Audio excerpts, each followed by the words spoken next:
বিচারধারা হোক বা রাজনীতি হোক, পশ্চিমবঙ্গের সাথে গোটা দেশের কিন্তু মতমালিন্য সবসময়ের জন্য রয়েছে। সেটা আপনারা অতীত থেকে শুরু করে দেখুন বর্তমান কনটেক্সটে সবসময় আপনারা লক্ষ্য করতে পারবেন যে দেশের বাকি লোক যা ভাবছে পশ্চিমবঙ্গ একটু আলাদা ভাবছে, বা পশ্চিমবঙ্গের ঝামেলা বা পলিটিক্সটা কিন্তু আলাদা রকম হচ্ছে। বর্তমান কনটেক্সটেই আপনারা দেখুন না কেন, পশ্চিমবঙ্গের যে বিজেপি রয়েছে তার সাথে সেন্ট্রাল যে বিজেপি রয়েছে তাদের বিচারধারার একটা থিন লাইন ডিফারেন্স আপনারা দেখতে পারবেন যদি খুব ক্লোজলি আপনারা অবজার্ভ করতে পারেন এবং নিউট্রাল হয়ে যদি আপনারা লক্ষ্য করতে পারেন।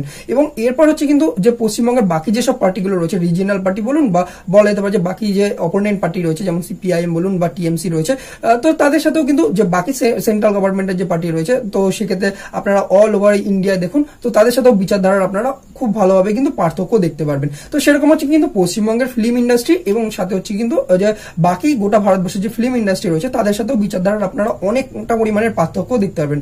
অতীতে এক সময় ছিল যে বই তৈরি হতো যারা কিন্তু যাদের সোশ্যাল কিন্তু একটা বিচারধারা তৈরি করে দেওয়া যায় বা একইভাবে কিন্তু সোসাইটির মধ্যে কিন্তু একটা ধারণা তৈরি করে দেওয়া যায়, তো সেই সব জিনিস নিয়ে কিন্তু বই তৈরি করা যেত। এবং তারপরে কিন্তু যুগ বদলিয়েছে এবং বইয়ের কিন্তু মানও বদলিয়েছে। তো সেক্ষেত্রে বর্তমানে একটা বই নিয়ে কিন্তু পশ্চিমবঙ্গে যে রাজনৈতিক মহল রয়েছে সেটা একটা উত্তালের মতো ঘটনা তৈরি হয়েছে।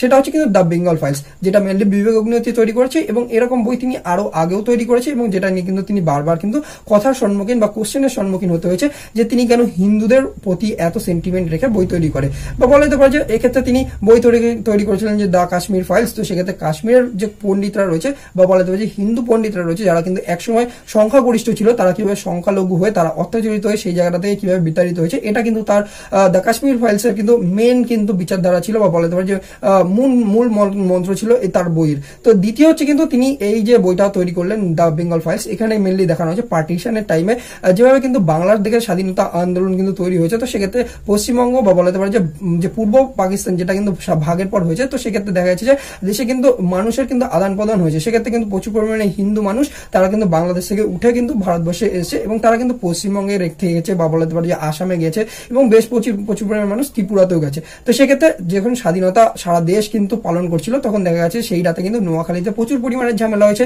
এবং হিন্দুদের উপর প্রচুর পরিমাণে অত্যাচার হয়েছে। এবং গত যদি আপনারা 50 বছর দেখেন যে পশ্চিমবঙ্গে কিন্তু প্রচুর পরিমাণে মানুষ বাংলাদেশ থেকে এসেছে, তো সেটা আপনারা দেখতে পাবেন যে সেখানে প্রচুর পরিমাণে যে সংখ্যাটা রয়েছে তারা কিন্তু হিন্দুর সংখ্যায় বেশি এবং বাংলাদেশে যে পরিমাণে হিন্দু আগে থাকতো তার সংখ্যা কিন্তু প্রচুর পরিমাণে হ্রাস হয়েছে। তার পিছনে মেন কারণ হচ্ছে কিন্তু হিন্দুদের উপর অত্যাচার। সেই সব নিয়ে কিন্তু বিবেক অগ্নিহোত্রী তার একটা ইন্টারভিউতে বলছিল। এবং যখন কিন্তু দেশ স্বাধীন হয় তখন কিন্তু যদি আমরা মাইন্ডে যখন মানে আর কি দেখতে যাই তখন দেখি যে পাঞ্জাবের দিক থেকে প্রচুর পরিমাণের মানুষ ট্রেনে করে আসে ভারতবর্ষে এবং দেখা যায় যে তাদের উপর কিভাবে কিন্তু অ্যাটাক করা হয়েছে সেগুলো দেখানো হয়। কিন্তু এইটা কখনোই দেখানো হয় না যে আরো একটা দিক ছিল যেখানে কিন্তু ভারতবর্ষের দিক থেকে কিন্তু মানে আর কি ভারতবর্ষে মানুষ এসছে, সেটা হচ্ছে কিন্তু বাংলাদেশ থেকে কিন্তু ভারতবর্ষে প্রচুর পরিমাণের মানুষ এসেছে বা বলতে পারে যে পূর্ব পাকিস্তান থেকে মানুষ এসছে সেরকমই ট্রেনে করে, কিন্তু সেটা কখনোই দেখানো হয় না। সেই সব নিয়ে কিন্তু তিনি কথা বলতে চেয়েছে এবং সেই সবই কিন্তু আর কি এই বইটার মধ্যে তিনি তুলে ধরতে চেয়েছে। এবং এর মধ্যেই দেখা গেছে যে বাংলার যে আর কি বিভিন্ন রকম যে পলিটিক্স রয়েছে বা পলিটিক্যাল লিডাররা রয়েছে তারা এখানে দু রকম কোশ্চেন বা দুটো কিন্তু মহল তৈরি হয়ে গেছে। একদিকে বিজেপি বলছে যে এটা কিন্তু হিন্দুদের দিক তুলে ধরা হয়েছে বা হিন্দুদের যে উপর অত্যাচার করা হয়েছে সেটা কিন্তু দাবি দেওয়া হয়েছে, সেটা কোনোদিনও কিন্তু প্রকাশ করা হয়নি। এবং অন্যদিকে তৃণমূল বলছে যে এখন কনটেক্সটে দাঁড়িয়ে এইসবের কি মানে বা বলা যেতে পারে যখন কিন্তু পশ্চিমবঙ্গে একটা ভোট আসতে চলছে সেই জায়গাটা দাঁড়িয়ে এই বইটা কিন্তু পশ্চিমবঙ্গে যখন কোনো রকম সুইটেবল না, বলা যেতে পারে যে এই বইটা কিন্তু অনেক ইতিহাসকে বিকৃতি করে দেখানো হয়েছে, এরকমটা কিন্তু টিএমসি আর কি মন্তব্য করছে।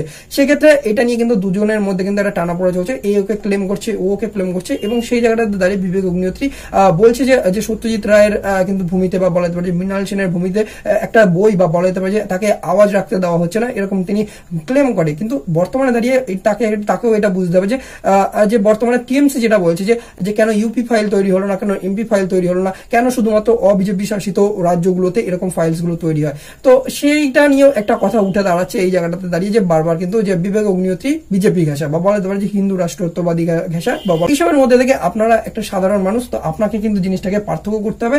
এবং সেটা হচ্ছে কিন্তু বর্তমানে হ্যাঁ এটা সঠিক যে ব্যাপারটা যে হিন্দুদের উপর কিন্তু ভায়োলেন্স হয়েছে এবং সেটাকে কিন্তু অনেকটা পরিমাণের ইতিহাসে কিন্তু কম দেখানো হয়েছে। কিন্তু আপনাদের যদি ইতিহাস দেখতে হয় বা এই ইতিহাসগুলো যদি আপনাদের পড়তে হয় তাহলে আপনারা একটু উঁচু লেভেলের বা বিভিন্ন রকম যে রাইটারগুলো রয়েছে তাদের বই আপনাদের দেখতে হবে বা পড়তে হবে।